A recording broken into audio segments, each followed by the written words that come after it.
पण अत्यंत महत्त्वपूर्ण अपडेट पाहतो. हा व्हिडिओ आपण शेवटपर्यंत पाहावा. सरकारी कर्मचाऱ्यांना गुड न्यूज. महागाई भत्ता 60% जाण्याची शक्यता आहे. एरियससह मिळणार पगारवाढ. डी आहे न्यूज टुडे 20 मार्च 2026. नमस्कार मित्रांनो, चॅनलमध्ये आपले सहर्ष स्वागत आहे. तत्पूर्वी आपण नवीन असाल चॅनलला आता सबस्क्राईब करा. समोरील ब्लॅकला क्लिक करा. निश्चितच नवनवीन अपडेट अखिल तांबुळसर क्लासेस चॅनलमार्फत सतत आपल्याला पाहायला मिळतील. पाहूया सविस्तर. देशातील लाखो केंद्रीय कर्मचारी आणि निवृत्ती वेतनधारकांचे लक्ष सध्या केंद्र सरकारच्या एका महत्त्वाच्या निर्णयाकडे लागले आहे.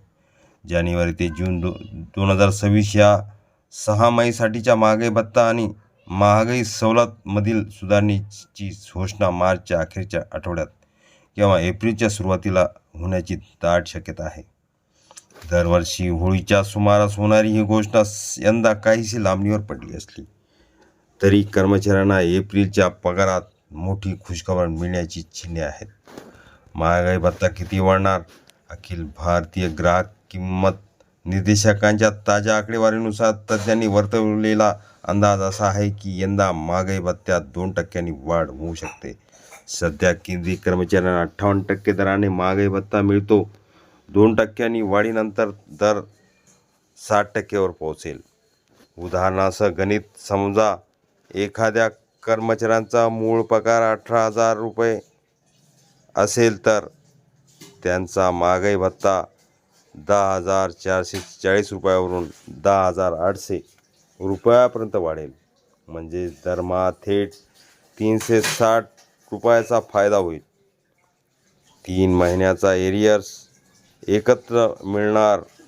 जरी घोषणेला उशीर झाला असला तरी सुधारित दर हे 1 जानेवारी 2026 पासूनच लागू मानले जातील. हा व्हिडिओ उपयोगी वाटला तर लाईक, शेअर आणि अखिल तांबुळसर क्लासेस चॅनलला लगेच सबस्क्राईब करायला विसरू नका. असे नवनवीन अपडेट आपल्यापर्यंत सहज पोहोचतील. प्रशासकीय प्रक्रियेमुळे मार्चच्या पगारात ही वाढ दिसणे कठीण असले तरी एप्रिलच्या पगारात वाढीव भत्त्यासोबत जानेवारी, फेब्रुवारी आणि मार्च या 3 महिन्याची थकबाकी एकत्रित मिळण्याची शक्यता आहे. यामुळे एप्रिलचा पगार कर्मचाऱ्यांच्या खिशात मोठी भर घालणार ठरेल. 8व्या वेतन आयोगाचा फॅक्टर आणि विलंब. यंदा महागाई भत्त्याच्या घोषणेला झालेल्या विलंबामागे वेतन आयोगामधील बदल हे मुख्य कारण मानले जात आहे. 7व्या वेतन आयोगाचा कार्यकाळ 31 डिसेंबर 2025 रोजी संपुष्टात आला आहे.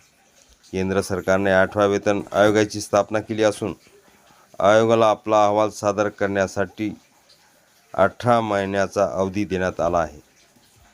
पूर्ण वेतन सुधारणा लागू होण्यास अजून वेळ असल्याने तोपर्यंत महागाई भत्ता हाच कर्मचाऱ्यांसाठी महागाईशी लढण्याचा मुख्य आधार असणार आहे.